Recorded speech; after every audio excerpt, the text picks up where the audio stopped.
Hello and welcome to A.P.J. This is Daily News Capsule. Today is 27th of July 2023. Today's news includes death anniversary of A.P.J. Abdul Kalam. Assam ranks 21 in Niti Aayog Export Preparedness Index. President opens tribal art gallery at Rastrapati Bhavan. IMF projects Indian economy to grow at 6.1% in 2023. Phangnon Konyak becomes the first women MP from Nagaland to preside over Rajya Sabha. India versus Australia T20 in Guwahati on November 28. Tokari Geet exponent Umakanta Bairagi passes away. UNESCO endorses banning smartphones in schools. Team A.P.J. pays homage to the great Indian scientist Dr. A.P.J. Abdul Kalam on his death anniversary. Assam ranks 21 in Niti Aayog's Export Preparedness Index. Assam has been ranked 21 among 36 states and union territories in the Niti Aayog's Export Preparedness Index 2022, with state keys drawbacks being infrastructure, connectivity, research and development, and trade support.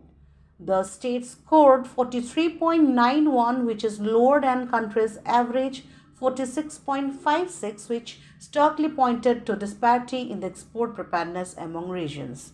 The third edition of the export gave a detailed assessment of each state's export preparedness based on over 20 indicators focusing on the state's ecosystem and infrastructure. State-wise, Gujarat topped the export share in 2021-2022 with over 30% of India's total merchandise exports valued at US $127 billion. President opens Tribal Arts Gallery at Rastrapati Bhavan. India's first president from the tribal community, Draupadi Murmu, on Tuesday opens a unique gallery dedicated to tribal art, culture and heroes in the Rastrapati Bhavan. The gallery, which is around 2,200 square feet in area, has been developed by the Indira Gandhi National Center for Arts, an autonomous institution under the Union Culture Ministry. The new gallery, Janjatiya Darpan, Tribal Mirror, was inaugurated by Ms. Murmu at the Rastrapati Bhavan. The gallery showcases different themes such as unsung tribal freedom fighters, traditional natural resource management practices such as Halma, tribal art such as Dokra musical instrument, and Gunjala Gondi. It also houses agricultural and household implements, contemporary photographs depicting tattoos. Sources in the IGNCA said that the gallery was created within a short span of 10 days. The International Monetary Fund on Tuesday projected a growth rate of 6.1% for India in 2023, which is a 0.2% point upwards, revising compared with the April projection. According to the report, global growth is projected to fall from an estimated 3.5% in 2022 to 3% in both 2023-2024. While the forecast for 2023 is modestly higher than predicted in April 2023 World Economic Outlook, it remains weak by historical standard. The rise in central bank policy rates to fight inflation continues to weigh on economic activity. Global headline inflation is expected to fall from 8.7% in 2022 to 6.8% in 2023 and 5.2% in 2024. As Phangnon Konyak today became the first women member from Nagaland to preside over Rajya Sabha. On July 17, she became the first ever woman member of Rajya Sabha to be appointed to the panel of vice chairmen. She is also the first woman to be elected to Rajya Sabha from Nagaland and the second woman from the state to be elected to either house of the parliament or the state assembly. In a move aimed at bringing gender equality, Rajya Sabha chairman Jagdeep Dhankar has last week nominated Konyak and three other women members, P.T. Usha, Fauzia Khan and Sulata Deo, to the panel of vice chairpersons. All these women members nominated to the panel are the first-term parliamentarians.